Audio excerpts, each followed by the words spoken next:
long time. So I think that it's, it qualifies, and 10th is a good round number. This year we decided to do something a little different, which perhaps you've noticed. We're going to have it entirely explained to you by people who come after me.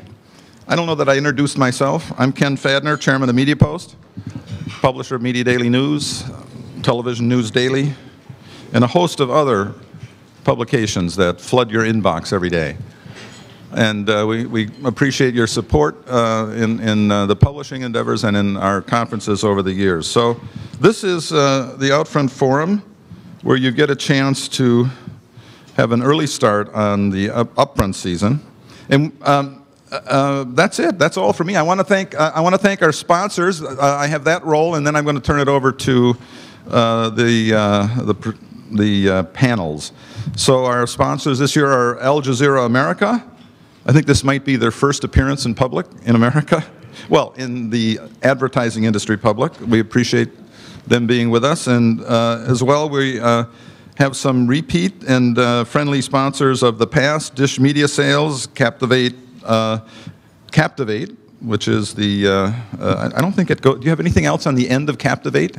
Captivate, which, is that you? Okay, Captivate.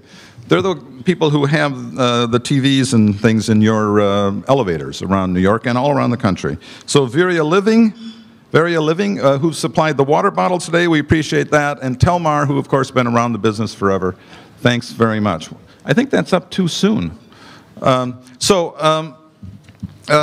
it for me, I guess, right? Thanks for being here. I'm going to turn it over to Joe Mandisi, who is the brains behind the operation, as you can tell from my intro.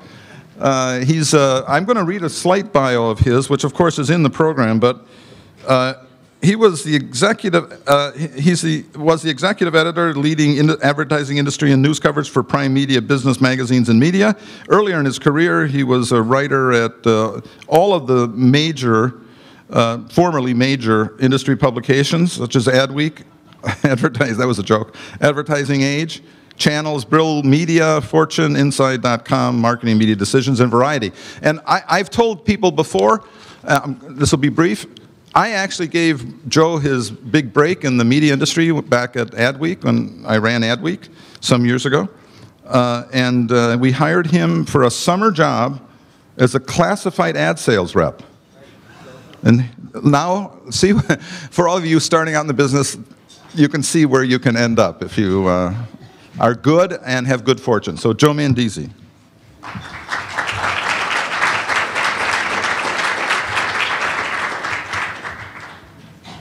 Actually, that's apropos because I'm going to be playing the role of a salesperson here today, so thanks for reminding me. I started out in sales, but I failed so miserably that I moved out of advertising sales role into editorial at Adweek. But so there's issues of Media Magazine here today, and if you look through them, we did kind of a retrospective on the Upfront. And this year would be my 30th year covering the Upfront as a journalist, because after being classified advertising sales manager, I eventually joined Adweek full-time, and my first Upfront was 1983-84. And if you read the piece I wrote, Confessions of an Upfront Reporter, you'll see some of my own point of view on the Upfront and what it's been like covering it all these years. But what we decided this year is to do something completely different, because we've all seen so many, prototypical upfront panel discussions between sellers and buyers, and we just wanted to see if we could shake it up a little bit, because, people tend to go and do it by rote, take their rhetorical positions, and we're hoping that if by taking, real-world sellers out of the equation, having some powerful and influential real-world buyers in a debate format against some journalists, it's a little different, I admit. We want to see what will happen. So to lead that discussion, and by the way, this is going to be completely schizophrenic because, my point of view is supposed to be neutral on this, as are my colleagues. And sometimes I think like a buyer when I'm reporting on the market. Sometimes I think like a seller. And one of my off-the-record anonymous avatars who I'll be representing here said, be careful with your pronouns because, you got to know who you are when you're in a debate. So we'll see how that works. So I'm going to take off this name tag. because I'm no longer Joe Mandisi after I make this introduction of David Verklin. And heard the Pussycats. We've invited David Verklin, who is one of my favorite people in the industry. Literally, I've been covering him for almost 30 years. When he was a young Turk at Young and Rubicon, and then at Halranian Partners as the media director there. Eventually rose to be the general manager. Worked on giant accounts like Saturn, and then moved over to run Calera and Aegis Media Americas, and then most recently, previously as CEO of Canoe Ventures, where he did get some sell-side perspective of sorts, representing and helping the cable industry organize, addressable television and VOD and other things which are still emerging. But David more recently has joined Calera Capital, where he's a partner, and it's a private equity firm, and he's working on some big deals, which I'm sure you'll tell us about today. But that'll be after the formal discussion. So David will lead the rules of order. I don't think it'll be parliamentary procedure. It's going to be a debate, old-fashioned college, high school style debate, maybe a little bit of Family Feud involved too, right? Okay, David, would you like to introduce the panels? And at this point, I'm done.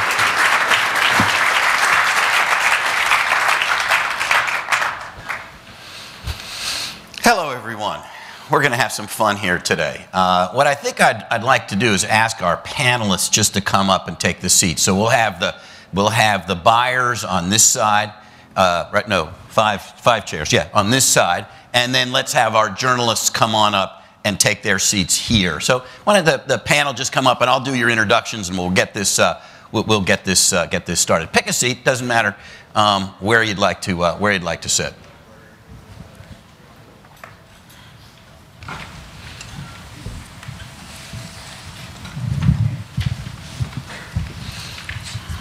So let me start by introducing our panelists in alphabetical order. I'll let you look at one of the things that I found with panels is that we spend too much time on introductions. You can read about all these fantastic people from this brochure. So I'll just do some very quick introductions.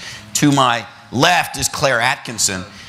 Claire is the senior business reporter with the New York Post. You see Claire's byline all the time in the Post. She covers our space. Claire and I have known each other for a long, long time, and she's worked at a number of different organizations within that covers our sector. And she's very, very knowledgeable. And I'm welcome to the panel. Thank you.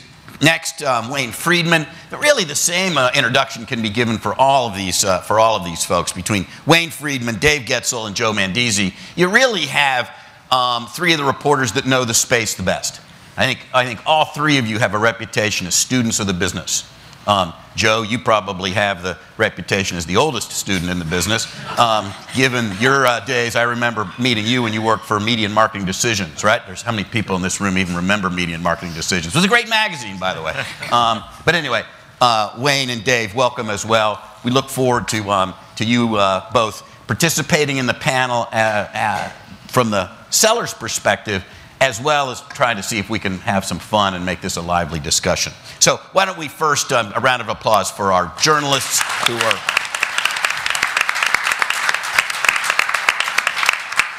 And remember, these journalists are will be playing the role today of sellers.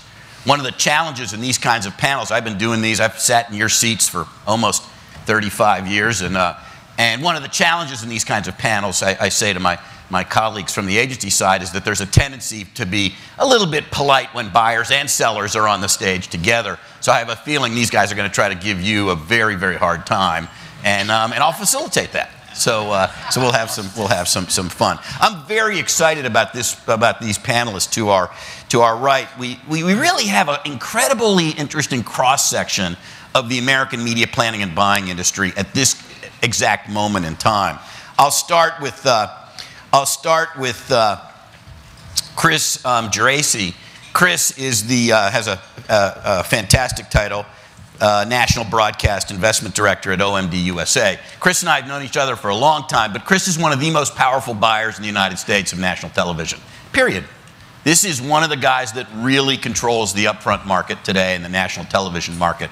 He has an incredible reputation as a very astute buyer, very well liked by the sell side of the industry, and extremely forthright. And he's a man of few words, but I would hang on every word that Chris says.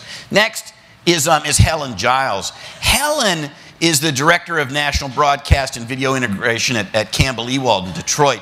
Helen and I have known each other for a while as well, and I think what Helen brings is also as a significant buyer of national television. But one of the things we really need to be discussing here today is really about national TV and video, right? Digital video integration, what is the definition of television, and really how TV is going to be bought in the modern era where it's more than just national TV. And this is a lady that really understands that concept. So welcome, Helen. Thank you for coming. Next is a guy, Barry Lowenthal, from the CEO of Media Kitchen. Barry has a reputation as one of the most thoughtful and creative minds in the media business. This is an incredibly astute planner and buyer, but Barry is particularly well known as an innovator and a forward thinker. And you look at what Media Kitchen has done and what he's done with Media Kitchen while he's led it, it's really quite extraordinary. So I think Barry brings a very modern and a very innovative perspective to the panel. The next two, Sarah Personette is title president of Universal McCann US. But Sarah also has a reputation. You have a reputation as an unbelievable strategic thinker. Everybody talks about how much they love working for you. Everybody talks about how much they respect your point of view. And you bring a terrific planning perspective to this session. And I really look forward to hearing your opinions. And I'm sure these guys are going to give you a hard time, but you stand your ground. And then finally, my friend Amanda Richman. Amanda is the president of investment and activation at Starcom USA. Amanda and I seem to be spending a lot of time on panels together over the last couple of months. But Amanda really brings an incredible perspective about digital. If you think about what Amanda did prior to sitting in this seat, she really, within Publicis and within Starcom, really managed an enormous percentage of their digital media buying, and I think that she brings a really modern perspective of digital and traditional media being brought together. So with that, a round of applause for our buyers.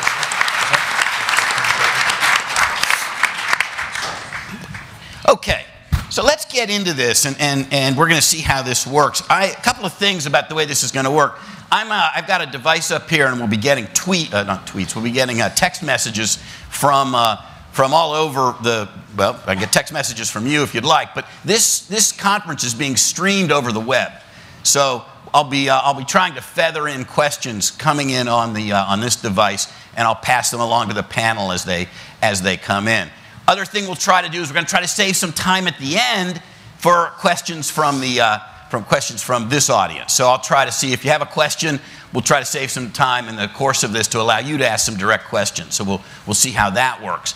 I'll also try to do a couple of lightning rounds maybe in the course of this, where we'll talk a little bit, just get a little bit of more information about some of our panelists and a little bit of background, so you get to know these people a little bit as human beings and maybe have some fun. And I'll try to keep the questions short. I say to both sides, we're going to try to see if this is a little bit of college bowl. So in some cases, I think we'll just see how you guys work as a team. On occasion, I'm going to try to ask for a team answer. So, huddle a little bit, and we'll see if that works, and see if you can come up with a view. And I'm going to ask the same thing over here. Huddle a little bit like college bowl. And other times, though, I'm just going to call on you, okay? And there's not a need for every person to answer every question.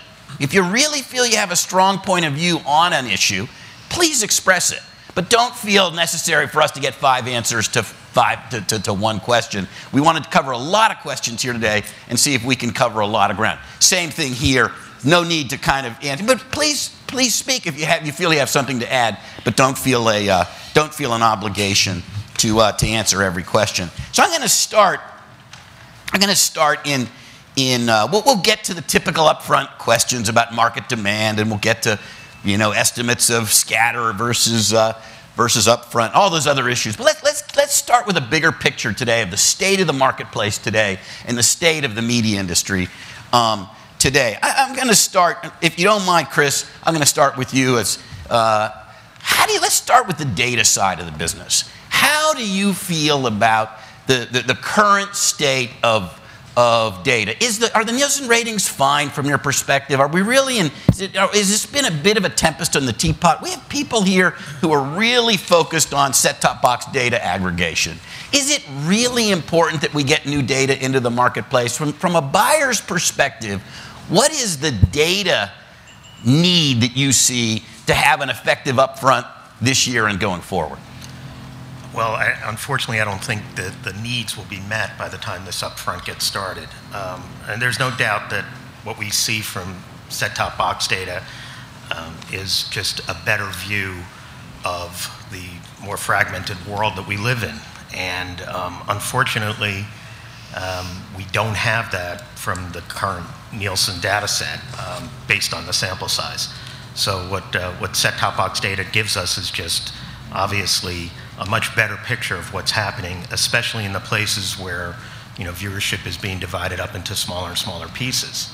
The overriding problem with that, however, is that no one's presented a set-top box view of the world that is in line with the U.S. population, that is representative of what we see in the landscape of the country in terms of all of the work that Nielsen does to make their sample representative.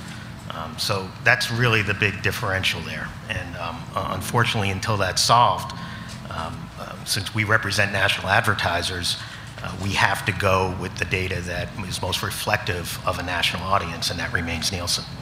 So I'm going to keep on this side of the stage for a second, and we'll get over here to you, journalists slash sellers. Helen, keep going down that path. How about multi-platform video migration, right? We're seeing video migrate across platforms. And we're probably in the early stage of that as we see the TV signal jump to an iPad or jump to a mobile device. What do you need for this year's upfront? It sounds from Chris that the traditional metrics will still be adequate. Are you ready to begin getting guarantees on a multi-platform basis? And do you have the data to be able to measure a cross-platform package? Well, I think the challenge is that the world keeps changing and it's hard to keep up with it from a data standpoint. We're getting better, but we're certainly not there. Nielsen's making a lot of strides, as are a number of other people. And we are starting to combine television with digital in one group. The Nielsen OCR helps with that, but it's not a perfect solution. And I think if we wait for the perfect solution, we won't be doing what's right for our clients in terms of making sure that we're reaching audiences across all of the platforms. So we have to do with what we have and continue to push to get more. Amanda, I'm going to let you take one other whack at it, and then we're going to move over here. What do you feel is the current state of data as it relates to the non-traditional television platform? Do you feel we're close to being able to use cross-platform measurement for an upfront buy? We're getting closer. I think last year's move with OCR and VCE helped us have a conversation about demo guarantees, about being much more fluid about our approach with buying. But there still is a big gap from where we are if we work at the pure digital world as far as the volume of data around behaviors and going beyond demos and looking much more precisely at audiences that we want to connect with, whether that's connecting from an awareness perspective or an acquisition perspective. So it'll be interesting in the next 3 years is how those worlds start to come together and how we start to get more comfortable with big data, for the volume of it, the velocity of it, and not just rely on a single standard and metric, but understand that the world is going to be a lot more complex and get our systems in a place where we can deal with that. All right, now Joe, I'm gonna call on you first. You're representing I'd like you to represent a large cable network that has, or a cable programmer that has multiple channels, okay? Multiple channels of distribution. Isn't it really true that you love the state of data the way it is? I mean, a point one's a point one, dude. And so, frankly, having the marketplace be inaccurate favors you as a seller. You actually want bad data into the marketplace, don't you? Well, I wouldn't go that far to call it bad. I mean, it's stable data that's been projectable over time, and it's data that we've used as a common currency to do business. And given all the fragmentation everyone was talking about, I think it's pretty important that we have some ease of use and common ground to do business on the basis of, we love enhanced analytics. Anything that increases the value of our audiences for you guys to pay for is a great thing. But we need to do business on the basis of something we can trade on that's projectable and dependable over time. And to this date, you know, the Nielsen ratings are still the most projectable, stable data over time. That said, I think we're losing a lot of value that we could reincorporate, because the current metric of C3 only gives 3 days worth of impressions, where we really have many, many more residual viewers. So we think C7 is really the right metric to build the marketplace around for negotiations and deal making this year. Okay, let's save the debate on C7, because we'll get to that. Let's just keep going down this path, though. Wayne, I mean, let's keep going down that path. Is it really, do you really have an interest? Is the marketplace really that desperate for more accurate data? TRA's just announced a partnership with Nielsen, so they're bringing that kind of data into the matching Nielsen data, so you can use your different selling tools to be able to match Nielsen data to TRA data. Talk for a second about your view as a. Why don't you try to show me the view of a broadcast network? Well, what's wrong with today's system? It looks fine from where they're sitting. You know, it's good, but what you really want is the TRA data, the RenTrack data, or Nielsen Catalina. You want things that sort of at least give you tracking and background.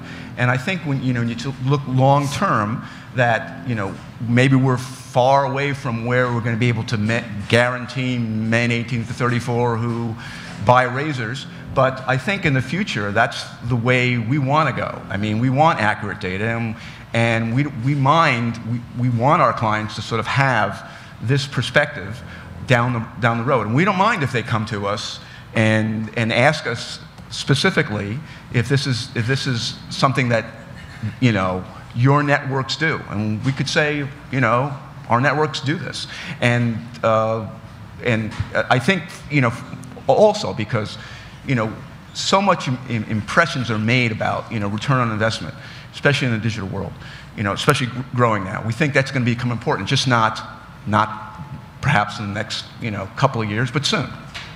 Claire, what do you think? Okay, so I don't know if anybody has read the book by Ken Auletta called Googled. There is a great opening where Mel Karmazin, who used to be at CBS as a top sales guy and then at Sirius XM, goes to the Googleplex, meets Larry Page. Larry Page does not meet him eye to eye. And Larry Page tells him about Google's big data, how they can revolutionize the ad business. And Mel Karmazin comes away and says, "Don't fuck with the magic." So, I mean, I think in this age of big data where we're all just deluged with every kind of minutia of information, whether it's Facebook, Twitter, Amazon, Netflix, we're all living in this kind of online world where everything is tracked. At the end of the day, the upfront is about deal making. And I think, I want to invite Chris to have a game of golf with me. I'll take 50% of his money. I'll give him a 10% discount on the marketplace. There's almost kind of a disconnect between, the buyers and the information and the data they have. And on the other side, the deal makers who just want to get the money in the door. And, if I'm offering these people great deals, then what's not to love? Why do you need data for that? If you're going to get a great deal for your client, you're going to get better than the marketplace. How does that then play into all of the optimizers and the data systems that you have? How important is the magic at the end of the day? Where we're dealing with people, we're dealing with relationships. The ad business is about relationships more than anything else. We have this bifurcation between the new fronts and the aliens of the digital world, and the humans, the very sociable people who live in the TV business. Actually, if I could quote another book, it was written by, you and the late Bernice Canner. It was Watch This, Click Here. And In that book, as I recall, you made a very strong case for the enhanced analytics and the ROI and all those things that digital media can do so well, but you also pointed out that about 2/3 of ad spending is going into television. And there's a good reason for that, because television works. It's easy for you guys to buy and to ascertain value. If it wasn't, you wouldn't be buying it. Let's get into that. As I said, we'll get into that. Let's go back over here. Barry, is TV still work? Is TV still the gold standard in the media business? I could make the argument when I was on your side of the desk that you know, a bunch of other media, you look at how complicated it was to buy print or newspapers, you know, yet with a department of 70 people, we could buy $3 billion worth of national television. So why don't you talk for a second about TV or video, and then talk a little bit about, why don't you talk for a second, we'll get into it a little bit about C3 versus C4, because I do want to get the reaction from the buyer panel about DVRs as well. I mean, DVRs were supposed to ruin the business. DVRs were supposed to ruin the TV business. It's about 50% now. Correct. So anyway, go ahead, because this is the space you're very good at. So before I jump into that, I kind of want to go back to data for a minute. I took a meeting a couple of weeks ago with somebody from Cablevision, and they were showing me some set-top box data. And PBS is one of our clients, and they were able to tell me which people, on which days, so if I took an ad out on Wednesday, the people that saw that ad on Wednesday, are they going to tune in to the show on Sunday? They could tell me that, and the reason why is because they could tell who saw the ad on a Wednesday and whether they tuned in on a Sunday. And then they could also tell me which programs drove more tune-in. That was pretty fantastic, and I don't think Nielsen can do that. You guys are Cablevision, aren't you? Yeah, it was a great meeting, and in fact, I think we're going to try and do a test on it. And I'd never seen data, I'd never seen any information like that before that can be that precise around tune-in. I thought that was pretty cool. Now, I know that's not scalable, and but I gotta believe that you can infer quite a lot from doing a local market test using that kind of data. And yes, the upfront is about relationships, and I love all your points.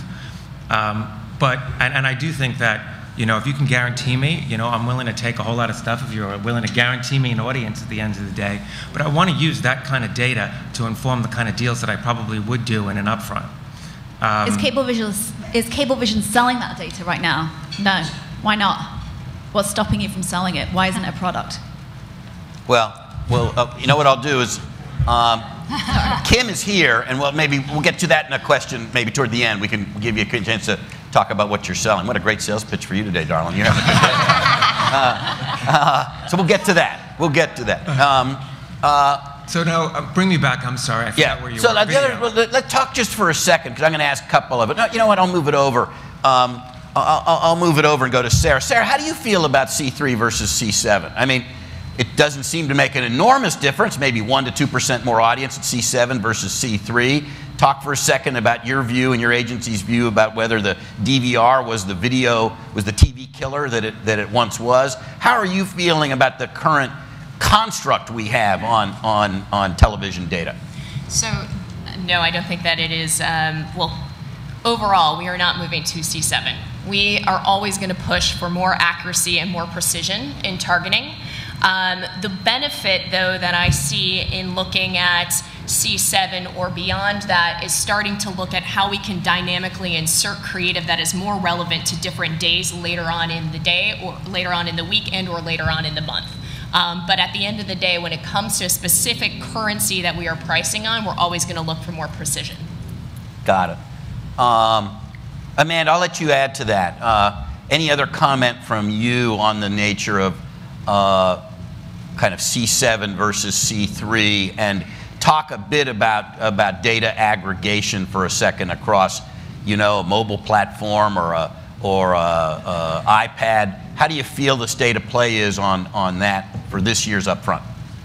Yeah, on the C3 through C7, same point of view, and we probably all shared as well, is, you know, is that really a quantum leap for us? It's a small impact on really one day part of Prime. Instead, can we talk more about brand specifics and really understand commercial messaging for that brand and get to this dynamic world too, or much more relevant than just working to that kind of next baby step. As far as mobile and tablets and second screen viewing and all that offers, I think that is starting to already be part of last year's upfront conversation as we looked at just extending video assets. The metrics around that still is a bit challenging because of tagging, but what I hope we don't do is get overly complex in how we measure in those platforms and delay our investment in that space for another couple years, and in essence make some of the same mistakes we did in digital, where we talked so much about technology and tagging. We tripped ourselves up and really slowed the progress and didn't follow the consumers there fast enough with online video. So my hope is that we keep that pretty simple as we can in measurement around what's next in the other screens, so that we can keep shifting and really find the consumer where they already are.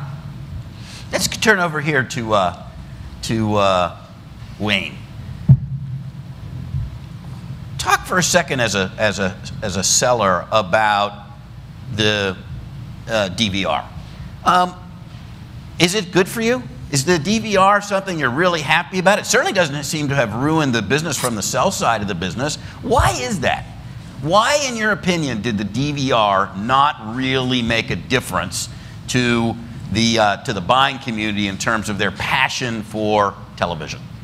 Well, they would say, outset, of course, we were all worried about the fast forwarding of commercials, but you look promotionally as what DVR does for a network when it comes to, running their shows later on and having people have access to that awareness of their product later on. I mean, for a network, why wouldn't you want it? I mean, and it's, and going back, actually, we now know that DVRs are in 50%, but there were estimates early on in, the year 2000 or so, that DVRs, from that point forward, maybe 3 years hence, maybe 2003, would be in 80% of the homes, 90% of the homes.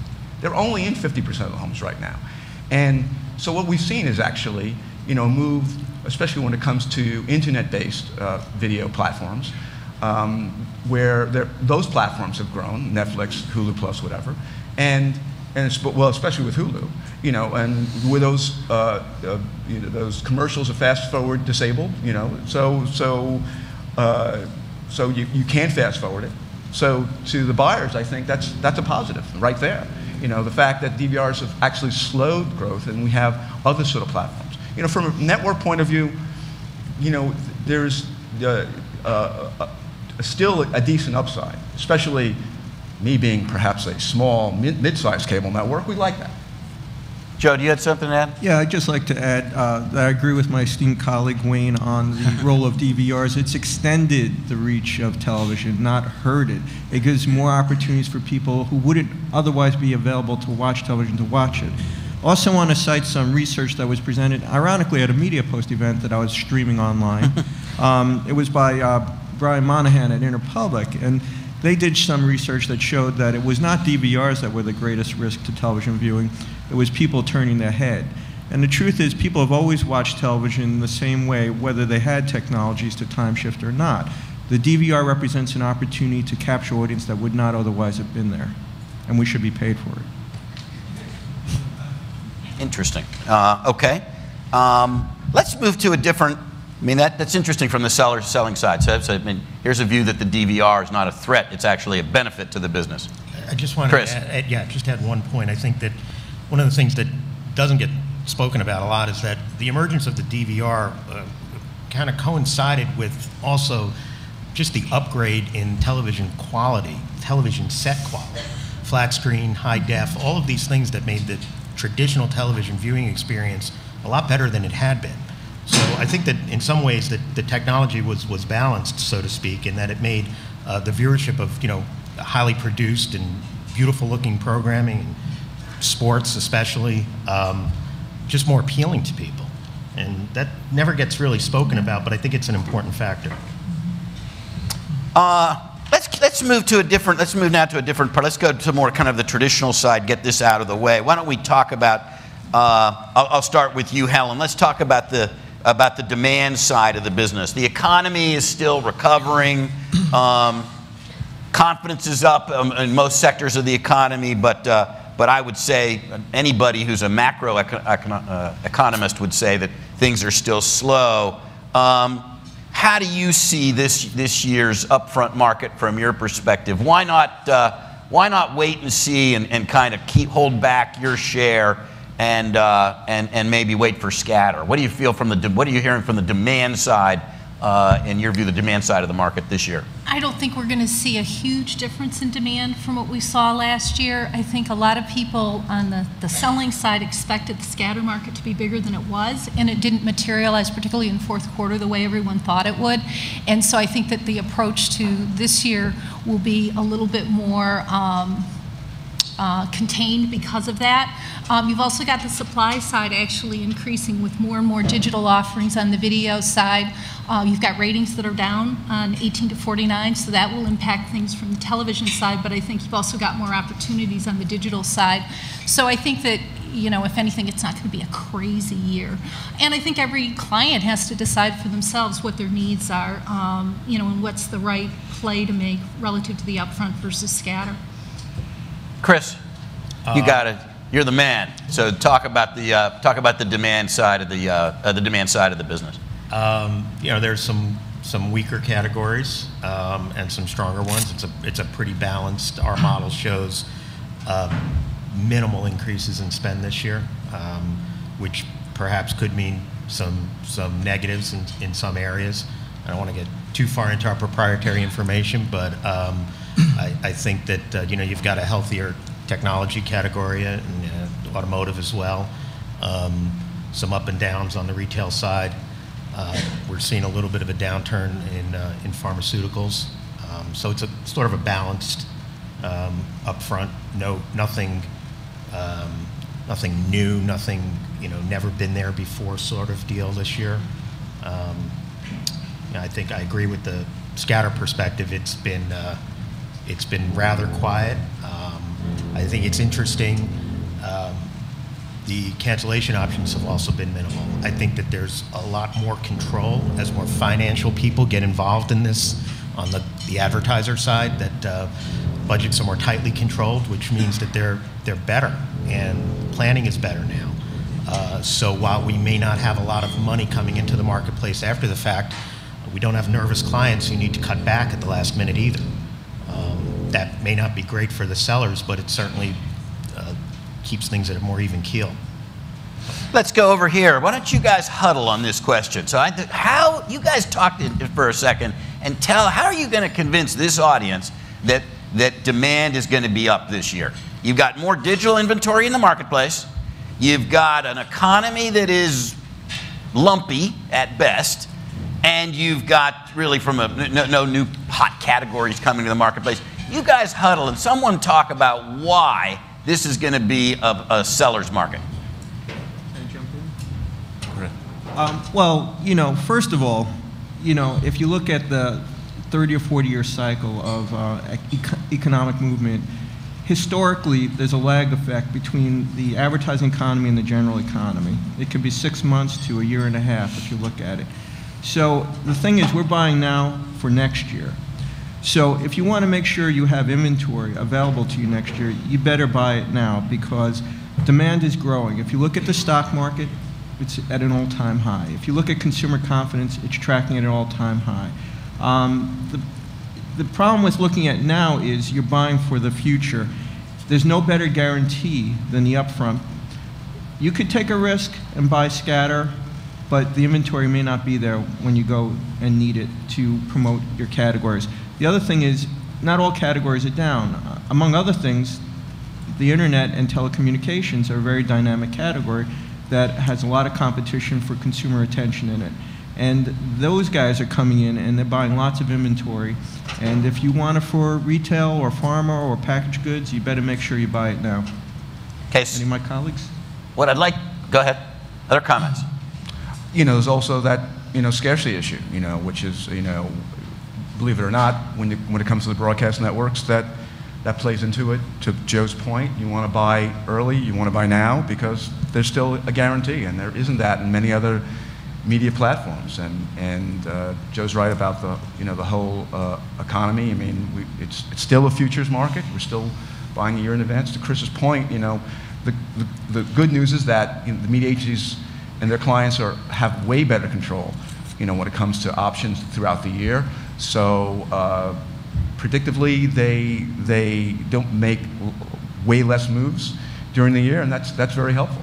So here's what I want you guys to do. I'm going to now talk to this part of the panel. I want you guys to come together. We want an answer with 2 answers from you. 1, what was the % increase in last year's upfront? Okay, so see if you can agree with that. See if you can agree with what the % increase was on last year's upfront, okay? Then the second thing is we want a prediction from you on upfront CPM increases within a 3-point range, right? Within 3-point range. And then we're going to keep track of it, and then when we have this conference next year, we will remind, we will talk about what the upfront this year was, last year was, and what it's going to be this year. Okay, let's go back while they're trying to figure that out. Go ahead. Absolutely. So while we anticipate that maybe demand is flat to slightly up, you cannot have this conversation without talking about media fragmentation right now. And connecting to the planning part of this, we know that it is a video-neutral, screen-agnostic world. So the more that we are seeing ratings erosion and the more that we are seeing supply suffer, we are consistently going to look at other channels for our clients because that's where the brands and the consumers are coming together. So this is going to have to be solved for, whether it's from a data perspective of one single currency cross-platform, whether it is in working with networks to understand premium placements versus the aggregation of audiences. We are selling and we are buying new things today. And that is the piece that we are focused on, diligently trying to understand and using multiple data sets to optimize in real time against those new objectives. But do you think when you go into, no question that is accurate, when you go into the market this year, historically, these guys have basically packaged in digital as a freebie, as an add-on to a big upfront buy. And we have, as buyers, we've typically been resistant to looking at pricing. Maybe they can divide the money once we give it to them, right, about how they want to allocate it. But is that about to change? Are we ready to start? Are we ready now to start buying national television and paying for the the same CPM or some kind of adjusted CPM for a digital extension in other platforms? I think that their competition is not just the network and the network's capability of online video inventory. There are now multiple publishers that have online video inventory that can compete with the same type of ratings in aggregate relative to what's happening in network today. Got it. So that is where it becomes an interesting conversation, and where Nielsen with OCR, while maybe not perfect, has gotten us all a lot further in being able to scale and look at a neutral video solution and buy a video neutral solution, which now puts networks really on the defensive from a supply perspective and certainly on the demand side. Very interesting, well articulated. Let's talk about one other thing in that area, which is online video inventory. There's a dearth of premium inventory out there. There's some, but we still haven't seen the TV signal migrate to the point where we have that quality of programming across lots of channels. Barry, I'll turn to you. What do you feel about how solid is online video inventory? Could you build a media plan just using online video in America today? We do. We absolutely do. We get a lot of reach in our online video. We actually think that there is a lot of good quality programming available. Talk about that. It's funny. Before this panel, I asked our trading desk, tell me what publishers you can get from the exchanges now, and I got a really good list. I'm not going to share that list with you all here, but it was just about every major news channel in America, as well as all of the top newspapers. I could buy their video inventory on the exchanges. That's pretty fantastic. And I don't think that's new. It's been that way. We can put together a meaningful online video plan reaching a significant amount of Americans today.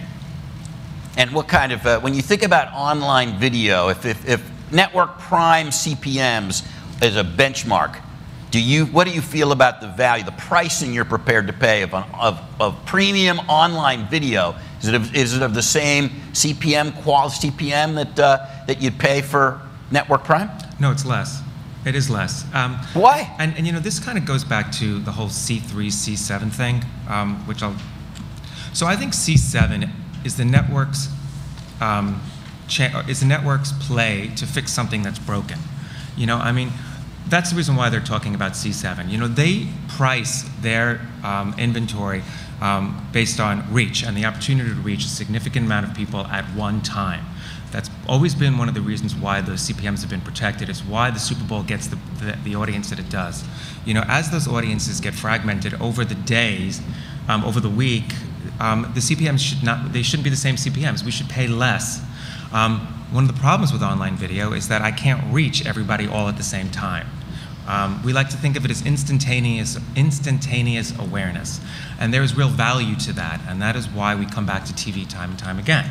I actually think Twitter is going to be one of the biggest ways to break down that instantaneous awareness hold that the networks have. I mean, when you think about how most of us found out about the tragedy in Boston, it was probably on Twitter. And we probably all heard about it within, I don't know, a half an hour of it happening. That is fantastic reach. And that is getting really close to TV-like reach. Got it. Very, very good. That's terrific. There's a bunch there I'd like to follow up on. Let's now turn to this group, though. Okay, so what's the answer, spokesperson for the sellers? What was last year's upfront CPM increase? I'll give it a go. So, CPM, the media tends to cover the upfront as this monolithic thing. Yes, they do. Like a sports event, right? And there's a winner and loser, and that's it. So, the variances are massive, depending on so many factors. So we huddle up. CPMs last year, let's say in broadcast up 5 to 9%. Okay. This year, I'd ask for a 3-point range, but that's okay. That's okay. That's okay. If you work for me, you'd probably get sent back. Some of the people know that would, but that's okay. 5 to 9, all right. Gives you a lot of range. Go ahead. So you asked me about this year. Yes. It's going to be better. It's going to be better. It's going to be higher. There's no question. Broadcast CPMs, I'm going to say you want a 3-point range, right? Yeah, I did. 6 to 9. So 6 to 9% CPM increase in broadcast. I guess that's an average, not by day part, but okay. Now you asked me why, right? All right. Okay. I could probably go on for an hour. Okay, and then cable would be? Cable's going to be better, I think the top tier cable networks can make a case because they have such superb programming that drives the rest of their schedule in prime time that they might be able to land 10% increases. There's so many factors that are going to drive the increases. We have the Olympics in 2014. So if you're planning ahead, that's going to suck a lot of impressions out of the market for about 2.5 weeks next winter, right? And if you're an advertiser and you're not going to be in the Olympics, but you have messages to send, you're going to want to heavy up before and after. And so there's going to be a certain demand of some significance to buy that time around the games, the Olympic Games. But I also want to make a few more points about this whole issue of, again, why the demand is going to be so high and the price is so robust, despite the naysayers out there. Chris, you talked about some of the categories, and some are up and some are down. But let's look at these major ones. Auto sales. There were record sales in March out of Detroit. Toyota, I think, had its best month since August of 2009. The box office and the movie industry is going to set another record. Apple's reporting its earnings today, right? The Wall Street is disappointed with what they're going to report. You know what their profit's going to be? $9.5 billion. And they're a major national ad spender. Google, right, allegedly would know more about spending advertising online than anyone else, right? Why do they have to be in TV? They're now all over national TV. So, you have these new companies, as far as Google, wanting to be in that market. So let me just talk a little broader, and then I'll finish up about why I think the demand is going to be higher. There's all this talk about digital, and Barry, you said you could actually build, correct me if I'm wrong, a national campaign around just online inventory. Mm-hmm. National TV, broadcast, and increasingly cable is propelled by the joy of 6. Wide, fast reach with sight, sound, and motion. You can't find that anywhere else. And that's why the demand in television has been strong, except a few years that a recession up front, and it's just going to continue that way. And I'll make one final point. And Chris, I think you've been an advocate of this. The value of TV is so much stronger today than it's ever been, arguably, because of social media and the web. TV drives traffic to both of those areas superbly. And, you know, that wasn't supposed to be the case. Chris, 2 years ago you were here, and you offered what I think is the biggest endorsement why TV has survived and thrived since in the early 2000s it wasn't allegedly going to do so. So, you know, I'm gonna quote you because I think it shows why prices. I think it shows part of the deal of doing these things is that no one is supposed to ever remember what you said 2 years ago, David. I thought for a buyer it was such a wonderful endorsement for what we do over here on the sell side. I am going to read it. I don't think back then, early 2000s, any of us really envisioned this reciprocal relationship that's going on right now, where television is actually better because of the internet. Not just online viewing, that ability to get more information and get more involved in what you're seeing. And what online offers so superbly is basically it basically offers the opportunity to make immediate purchasing based on wonderful ads that you see. And I know you don't always produce wonderful ads, but let's pretend you do. And that it's effectively T-commerce. And social media, if you have a great ad, it's going to drive buzz around that. So with social media, I do not understand why the investment in TV would ever go down going forward now. And then the live events just get bigger and bigger. Look at the money we're spending on sports, 60% increase on NFL. We had the New Year's Eve with Ryan Seacrest, big increase in ratings. Golden Globes were up. You know, we're seeing more people come into the live events that we do every year, just kind of showing that you know, when we do something big, we can aggregate those mass audiences, whether it's sport or whether it's live events. That's why you need us. And Barry, I'd like to ask you, what did those people do after they were informed by Twitter about the Boston Marathon bombings? Did they stay on their smartphone? Did they open a newspaper, or did they go to the television set? All right, so we've got all of the above. We've got a lot to cover over here. Why don't we react to that? Although I'm going to give you guys an assignment as well, and then we'll go over. So this group, I'd like to see you huddle. I'd like you to answer the same question that they answered. What was your view? What was the upfront market percent CPM increase? I'm expecting you guys to give a bit more nuanced and accurate answer. And then you want to talk about, we'd like you to come back with some kind of view within a 3-point range of what you expect CPM increases to be.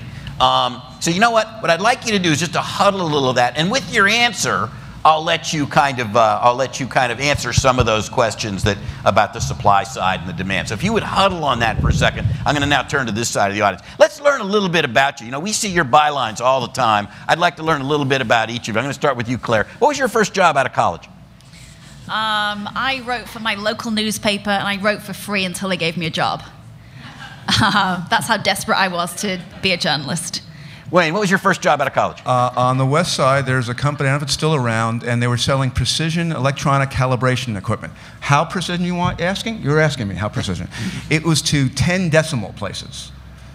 You know, supposedly that, you know, NASA or it received government contracts because it was such a small company, and even some of the sort of bigger Hewlett-Packard, which had a precision calibration, couldn't go as wide as this. So I was very impressed. I was selling it. I had no idea what I was selling, but it was kind of fun. And later on, I got into journalism. First job out of college? Yeah, I was privileged enough to do an internship on Capitol Hill, and then I saw how the sausage was being made with laws, and I ran away. And so, you know, now I'm here and lucky to be so. Joe, you kind of mentioned it. What was your first job out of college? So you mean before I got into network TV advertising sales? Yes. I was actually working for the New Haven Register, if you don't include my internship at Adweek. Gotcha. General assignment reporter covering local towns. Gotcha. And how many emails do you get a day?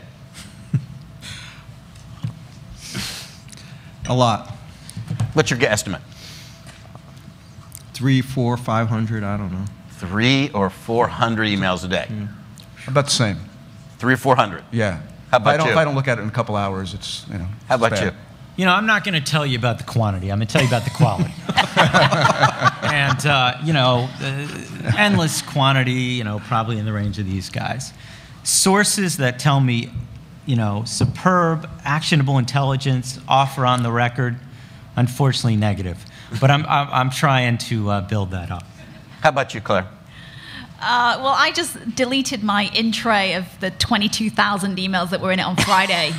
And within 10 minutes, I had 117 emails. Wow. And you get to all those? I look for names I know and read them. If I don't know the name, it's a delete. Same? But, yeah. You get to every one of your emails a day? I scan them pretty well, and you know I'm pretty good at it. And so if someone wants to send me something, and the headline would be good, you know, right in the subject. You don't have a subject line. Some people don't. I'm like, well, see you later.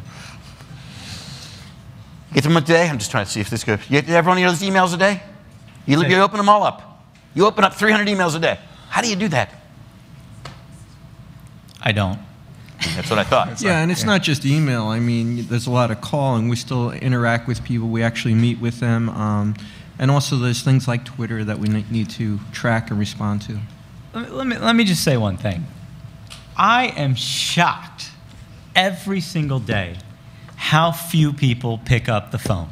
I think I'm the last person in this industry who actually wants to talk to someone face to face.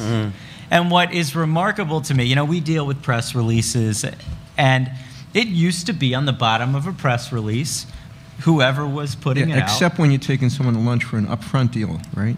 Right. Okay. Right. We're doing those conversations differently. But on the bottom of the press release is the email. There is not a phone number time after time. I just can't believe it. No one picks up the phone.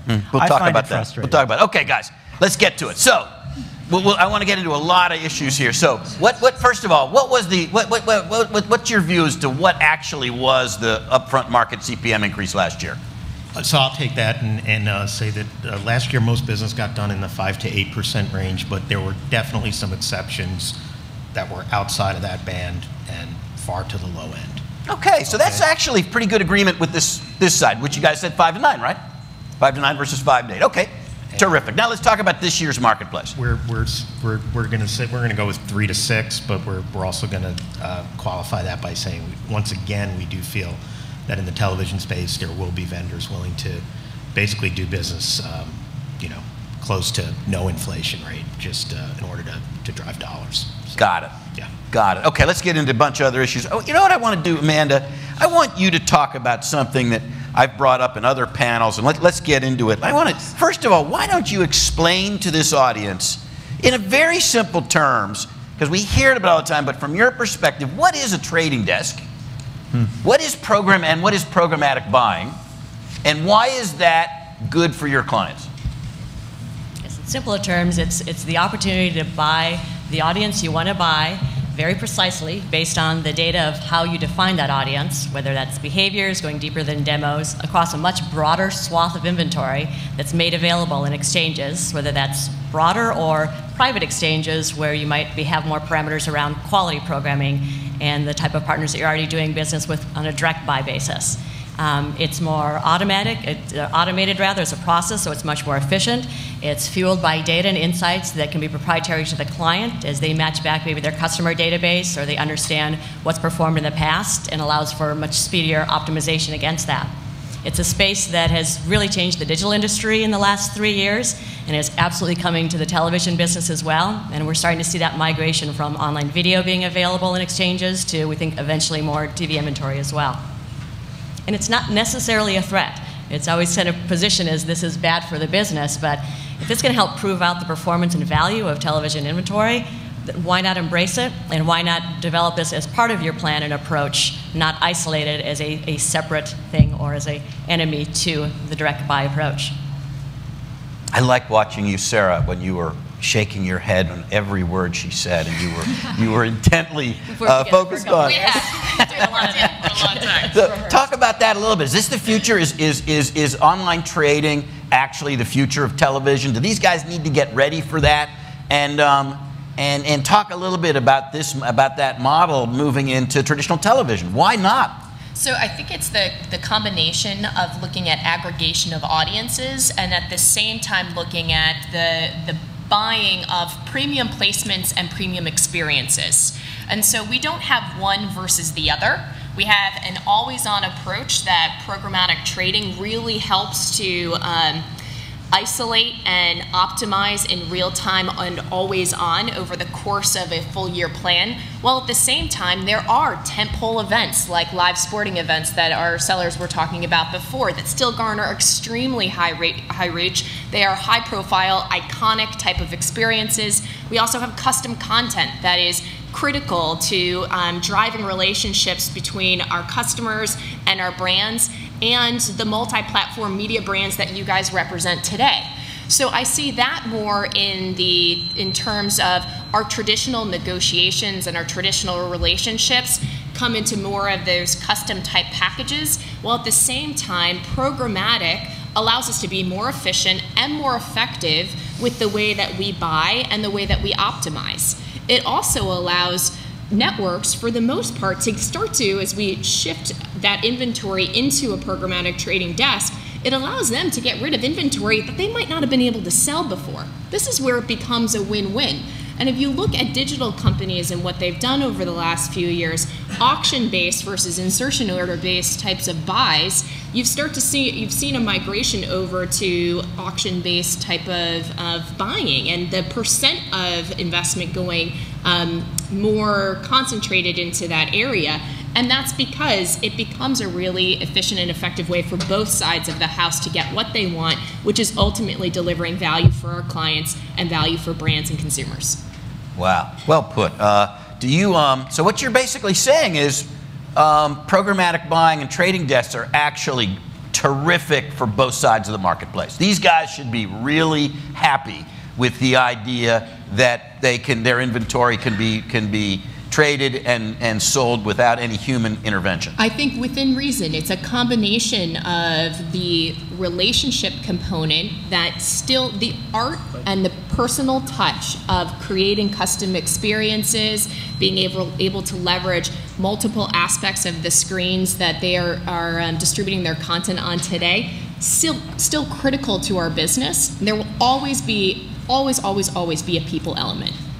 But there also are efficiencies that can be driven with trading today that allows us to take those people resources and put them back over to the interesting things that are a part of this business. Okay, so I'm going to take that comment, I'm going to twist it a bit. Yep, okay. Go for it. So basically what the buyers are saying is you should be able to cut out at least 15% of your sales force. Okay. Right? I mean, you still need some people for Prime and some other things, but isn't programmatic buying and creating an online marketplace the El Dorado of the media business, right? Online trading. We've been talking about it only for about 15 years. Isn't it time to begin doing this? Why don't you take some of your inventory from some of your smaller networks and help create an online exchange and bring some greater efficiency to the marketplace? Well, first of all, it's a big myth that all the money is going into online trading and programmatic exchanges. Most of what you're buying right now through those trading desks is real piecemeal, junk, long-tail inventory that couldn't be sold through some third-tier online publisher. Normally I would say don't read it. That's not true. Yeah. Normally I would say don't read everything you see in the trade press, but I read a great article in MediaPost the other day, and it was citing some really powerful new data coming directly out of your accounting systems, okay? At least half of the people represented on that panel now contribute their data, their direct actual buying data, to Standard Media Index. And they gave some data to MediaPost that showed that only about 1% of the buys that you're making right now are going through some form of exchange. So it's a big myth. And the reason it's a myth is because you can't scale the inventory that way. You don't need machines to buy our inventory because we reach so many people. Why would you want to use an intermediary like a machine? More importantly, the 50% of our sales organization that you want to get rid of. 15. 15, not 50. She didn't say 50. Sorry.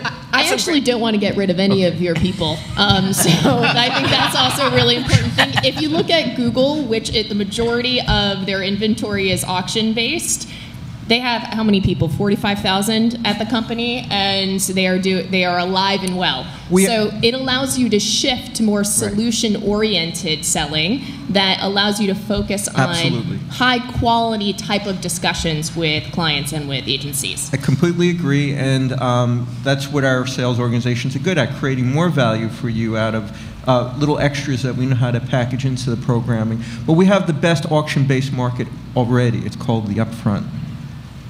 Did you want to add anything, Claire? You look like you wanted to say something. No? I'll keep going. I just want to go back to the magic. Back to the magic. Keep the magic in the business. Well, let me ask you, Claire. No, I'm going to force you. But let's talk about online trading for a second. Does it bother you that an online trader on this side of the desk could buy inventory for your inventory at one price and sell it to their client at another price and keep that margin?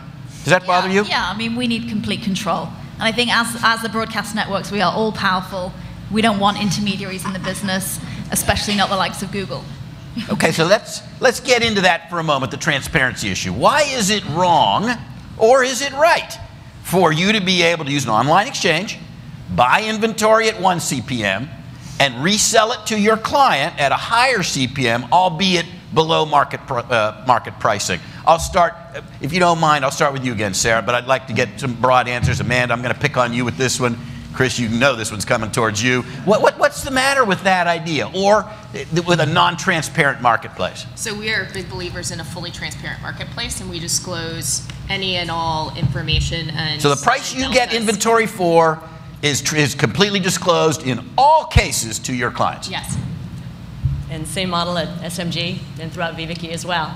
And back to your point, though, the broadcasters are in control, because you're in control of what inventory you want to make available at what price. You don't want to play? Don't. Other parts of the panel. So all of you believe in a completely the right thing is you as an agency, you have no right to mark up inventory if you can buy it. All of you believe in a fully transparent marketplace. Chris, what do you have to say about that? Well, I'll give you my personal point of view on that, let's say. Not OMD's point of view? Not necessarily. Although I'll say that, yeah, we are fully transparent. But I do say that if an organization is going to take some financial risk, there should be some sort of reward for that. And oftentimes, a small reward against a large risk in order to secure something that our clients would ultimately benefit from, I think is fair. And that's just my personal point of view. So I don't know that necessarily is really relevant to the precise discussion of a trading desk, but I just think in the larger scale of things, you put your money down and you take some significant risk in doing so. There should be something at the end of the Okay, let's go. Any other comments on that? That's an area I can see each of you guys are really anxious to move to the next question. Any other comments? No. The only comment I will make about CPMs that's important as we relate it cross-channel is that the cost benchmark is very much related to what the ROI is that is proven out on the back end of client reporting. And every single one of us is held accountable by our clients and by the brand business. And every single client, for the most part now, is tracking, maybe not every single, but majority of clients are now tracking ROI as it relates to spend. So as CPMs increase, and if sales don't increase in association with those CPM increases, then we're all held accountable to that standard. And so that's really why this is a joint game. Like, this is all of us working together to try to deliver best-in-class advertising to make sure that we can move either product off shelf, get butts in seats, whatever it is that we are trying to do. And that's why I think the Upfront is about relationships, but there are different dynamics and there are different models that we should play and experiment with so that we can continue to drive what's best in class for clients. That's very good. I want to go to Helen for one issue, then we'll go to this panel. If you listen to that dialogue, I could make the argument that where we are today is that actually it's about precision reach of audience, and the context in which those audience is being reached is irrelevant. If I can reach and find through precise targeting, reaching the female audience of ESPN. It really doesn't matter that that ad is being put within that or within a Lifetime program. Are you there? Does it matter? Does context matter, or is it just about identifying and targeting audience? Have we moved from context? Have you moved into context irrelevance in video? No, I don't think we've moved to context irrelevance. I think that there's a balance again, and some of the question is how strong the data is. And so if you're looking at programming that very closely ties to what your product is about, there's probably going to be a tie relative to the emotional connection that you can make with the consumer or the viewer, and that should lead to a greater propensity to buy. And so it makes sense to be attached to those things and to have that stickiness, because it creates a greater environment for openness to the message. But there's also a value to the precise measurement and finding the right people and doing that in an efficient way, because at the end of the day, that's what we're all measured against. David, can I jump on that? Please do, Barry. So, we looked at this a lot, and now, mind you, we never ran on shit, so I can't say, like really bad content, how that would play out. But within a certain level of acceptable content, we found that audience matters most, and surprisingly, creative matters last. So it's creative, context, and then creative. Was what drove performance. So, I mean, for us, we continue to be very bullish on the importance of audiences within an ecosystem of acceptable content. It's kind of just there seems to be a thread across where it's this competition. It's either online versus offline investment, or it's programmatic buying versus context.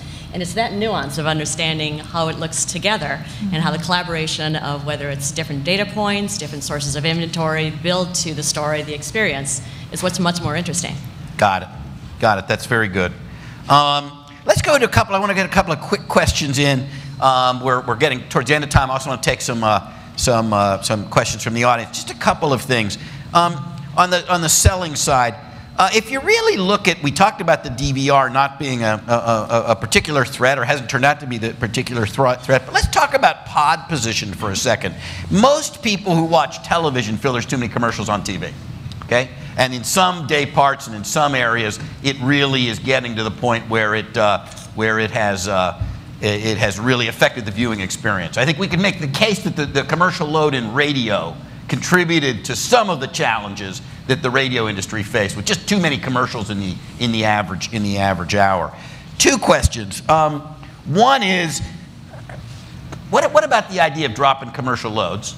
And then the second question is, what about paying for pod position? It looks to us, to some people, that the most valuable pod, the pod right before break, is being used for promotional inventory. Why don't you guys flip that around and give the first, I mean, that's a great pod. Are we at the point where you're going to start charging for pod position? Well, first of all, the reason we have so many commercials in those pods is because people demand them.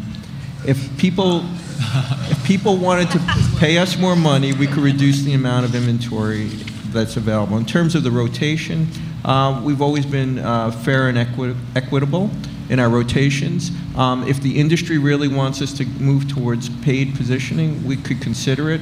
But right now, it's what our buyers have told us they wanted, and that's why we do business that way. I'll go to, how about Chris? How do you feel? Is pod position something you'd be sometime willing to pay for? And how do you feel about commercial loads? There's too many commercials on television, I would like to say that. No. The idea of pod position and paying for it is certainly a topic that needs to be considered when we get into this whole idea of exact commercial specific ratings. Certainly it would be a byproduct of a marketplace where each commercial was measured on its own, and the idea of certain advertisers, and we certainly represent them, being willing to pay more for a better position while others don't, is something that I think we all need to think about. Certainly I was part of the ANA discussion on that issue, which is to me more of an advertiser's issue. I mean, we work at at their pleasure. We would obviously bring their point of view into the marketplace, but I really think it's something for more of the advertisers to kind of figure out first. The technology exists. It's a massive amount of data that current television ratings, at least the systems that are in place for the most part, actually wouldn't be able to handle. But it could certainly happen. The other part of the question was equitable rotation. As of now, it works. It's not always perfect. We spend an awful lot of time. We train our teams to look at that. For certain clients, it's more of a concern than for others, and we certainly put it to you this way: any of the sellers in the room know that when there's a problem with that, they hear from us, and it's just our responsibility. Well, one thing I wanted to add is about the creative process. I mean, the thing is, if you have these commercials in there which aren't in the third position and aren't really doing that well, from a network point of view, would say, you're dragging down our whole pod position here. Your agencies, how are you going to go back to your clients, and the client's going to come to you and say, hey, the creative's not working here. We got to do something different. Forget about the media for a second. Right. Third or fourth in. And what happens then? So, I can't imagine how the clients would really sort of want this. Got it. Yeah. Barry, answer that one, because you work with an agency. You're the Media Kitchen. You're very involved. A lot of people up here are very focused media services side. Just talk quickly. Is creative relevant? Is creative relevant? I mean, if the ad's not that good, should these guys be able to? Is that an argument not to be able to control pod position? I think it's a really interesting question you raise. I mean, I think that. So in the digital world, right, we are constantly talking to the clients about what creative is performing better. And those conversations are very open and honest, and they include the creative agency, the clients, the strategy and analytics folks. I mean, everybody kind of talks about how the overall campaign, creative as part of that, is performing. I don't see why it should be any different on the television space. If we have the data to prove out whether one piece of creative is working better or the other, we should, if we're going to force you to, if we're going to hold you accountable for a positioning, and then we should be held accountable for the good creative. Yeah, and David, just ready to sing Kumbaya on that one. To follow up on your point of why we put so many promo spots in that A position, because it's an extension of our programming, and that's why the consumer's there. So it's actually a benefit leading into a commercial. Okay, we could talk about that issue for long. I want to go to a couple other questions and take things to the audience. Helen, can you bust a myth or tell us if it's the truth? There is a view in the marketplace that national TV buying, broadcast buying, is easier and less time sensitive to do. Then cable is the next easiest thing to do, and then after that, digital is the most complex and labor-intensive process to buy video. So one of the reasons you guys buy so much national television is just because you make more money doing it, because broadcast is bigger numbers per unit and it's easier to do. Is it easier to buy national TV than cable TV than digital TV? And is that a relevant discussion, or are you going to tell us the truth? I'm going to tell you the truth, of course.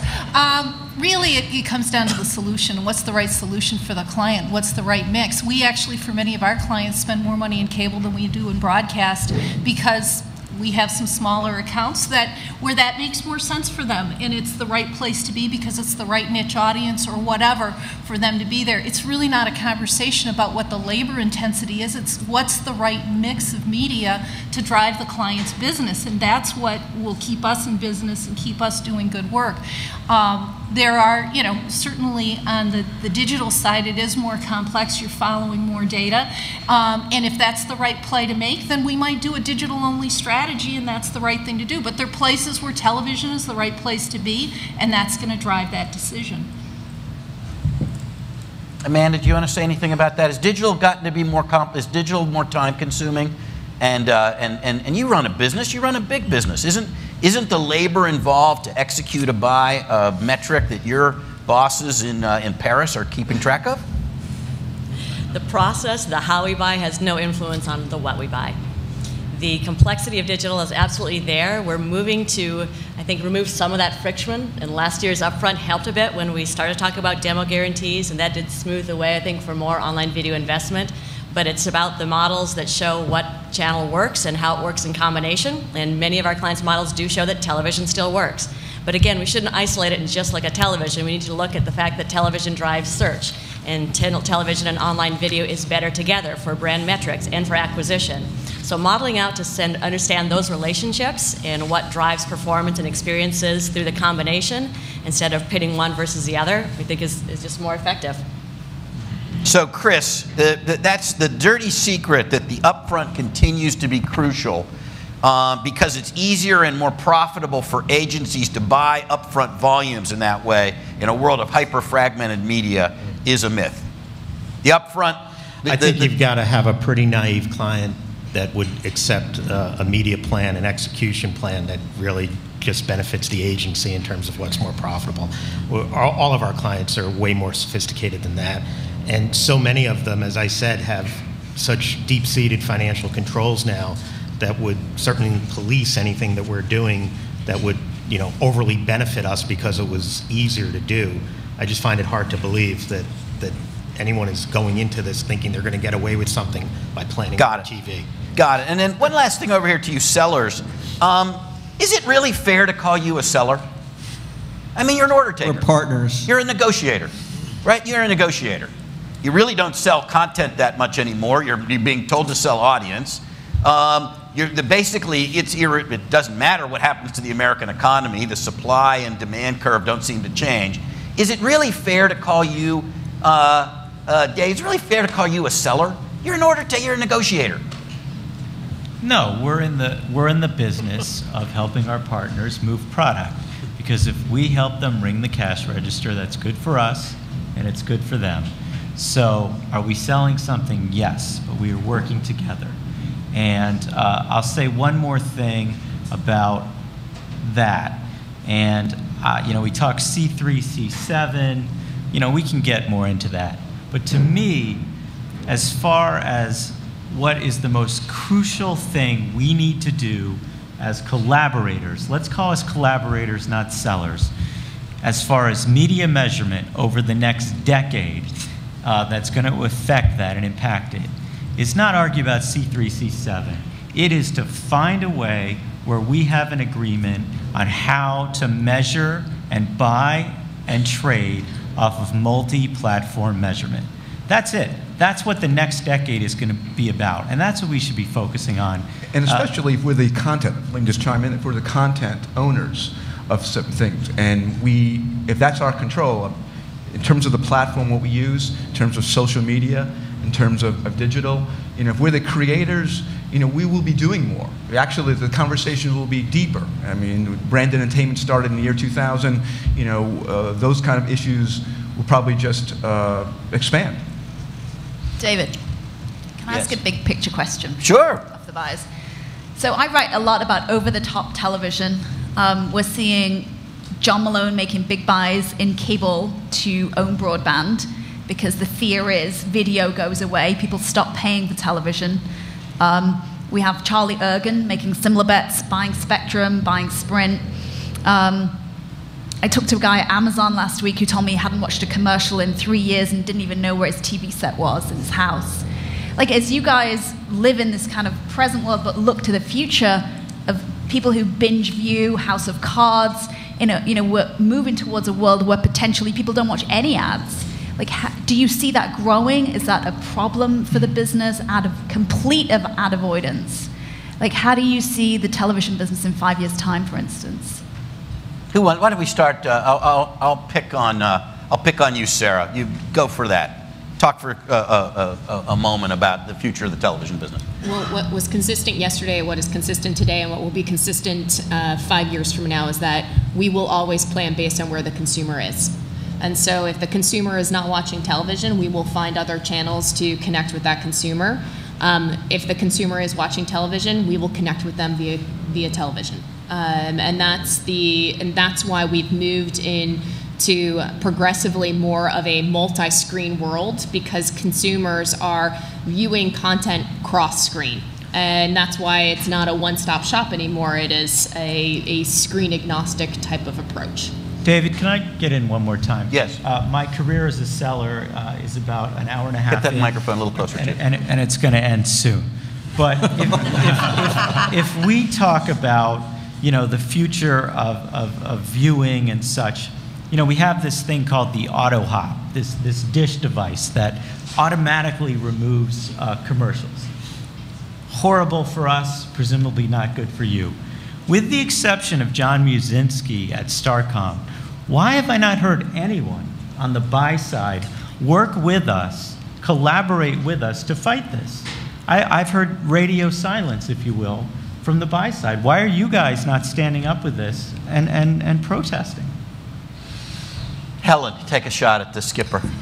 Well, first of all, I think that, are we opposed to it? I think we'd prefer not to have the auto hopper, but are people going to find ways to avoid commercials? I think they will. I think the question really becomes, what's the model moving forward that will allow for monetization? Because if we want good programming, there has to be a model for there to be money to be made. And if you look at being able to avoid commercials, over the long term, if everyone's avoiding commercials, then they have to pay for the content. I don't think that the American public is prepared to pay the cost that it would take to cover the cost to produce good programming across the board. So I think that the market will work this out over time because there has to be a business model that works for everyone. And our job is really to find the best solutions wherever things are evolving. And it is evolving over time, and we don't know what it's going to look like 10 years from now. I'm going to take, we're right at the tail end of our time. Let's just try one thing here and see if this works. Unfortunately, the panel was given, both panelists were given the questions before. So these, by the way, and there's been, a couple of questions I've asked you. You didn't know in the past. But we didn't get to all the questions, which was sad.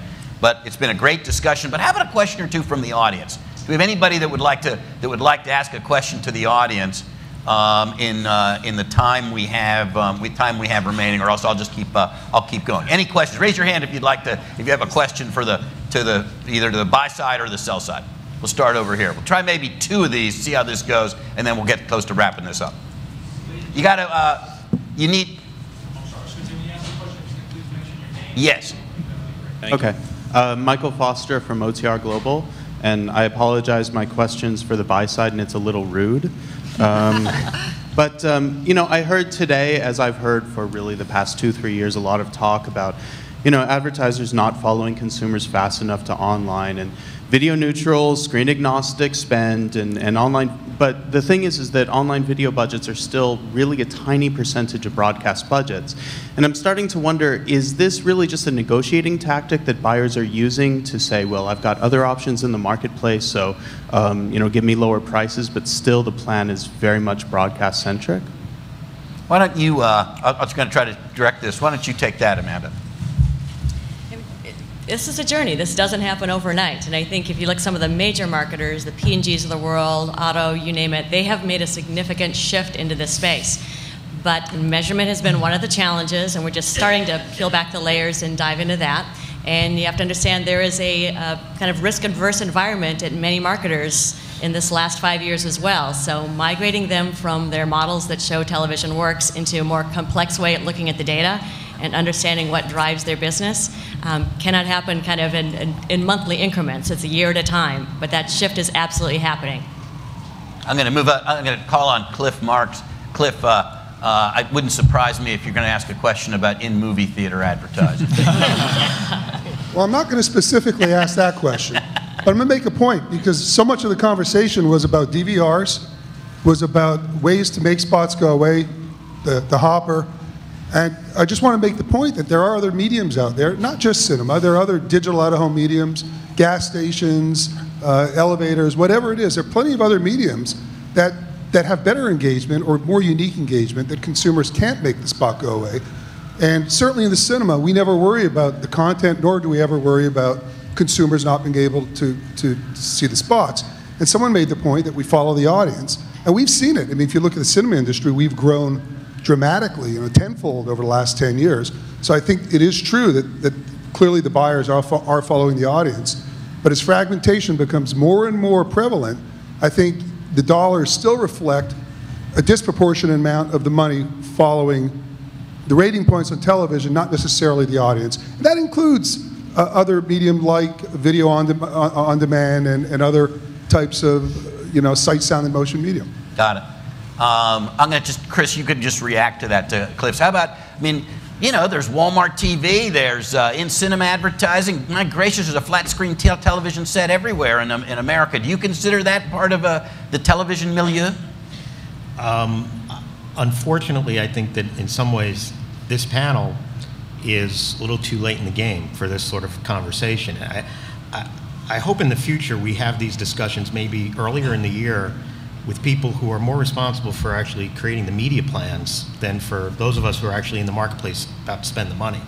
The interchangeability that Cliff is talking about is something that exists certainly not across the board. It does in certain places. Even the interchangeability of TV to online video is something that is kind of still client by client. What we need to do is basically break down those walls earlier on in the process to talk about quality video as being something that can kind of like span the gamut from television to online to movie theaters even.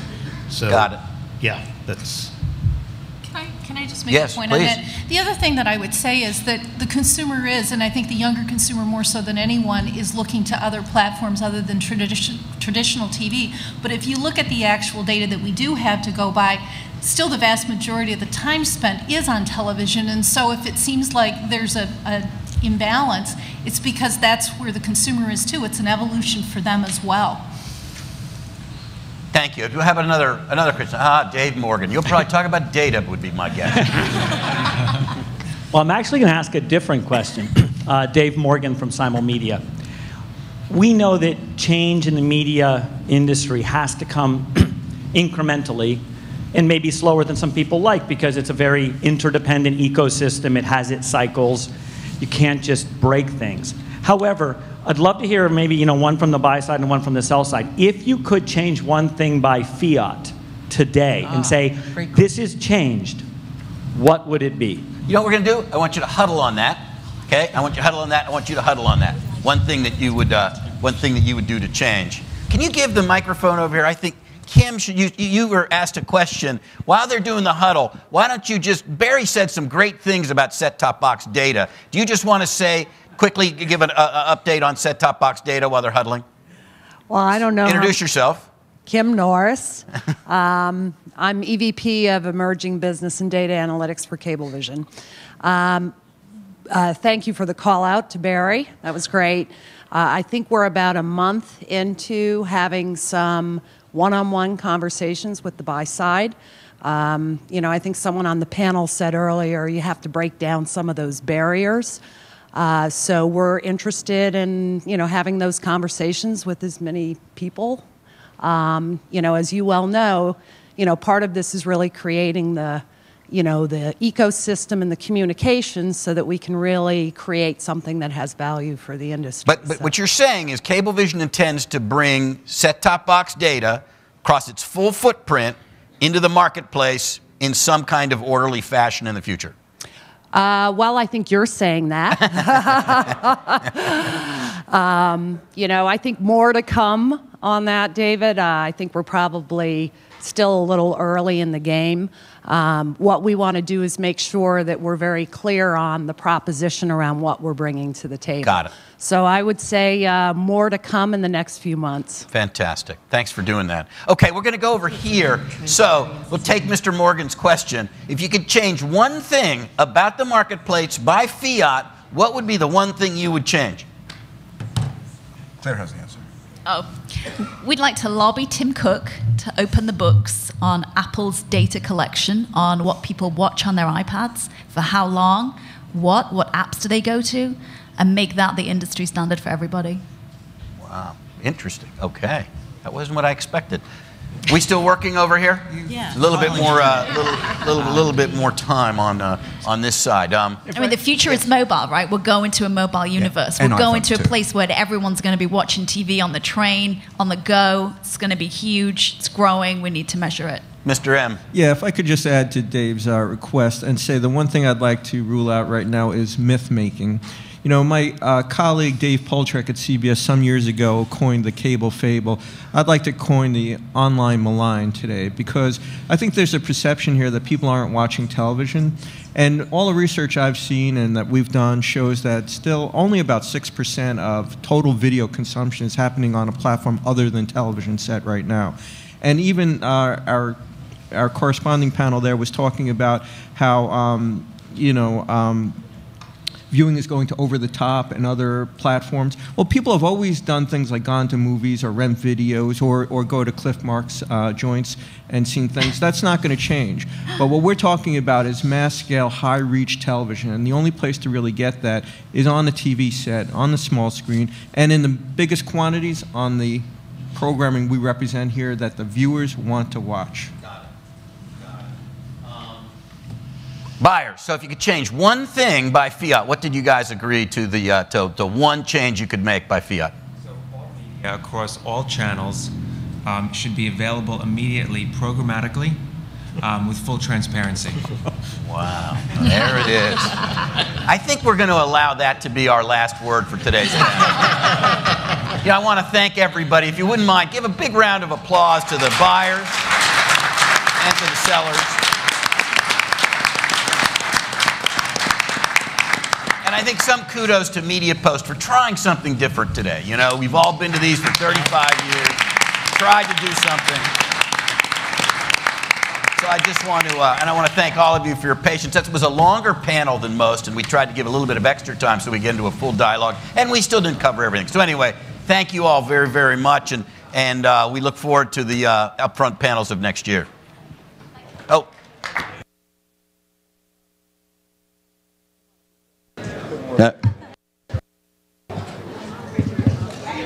Yeah.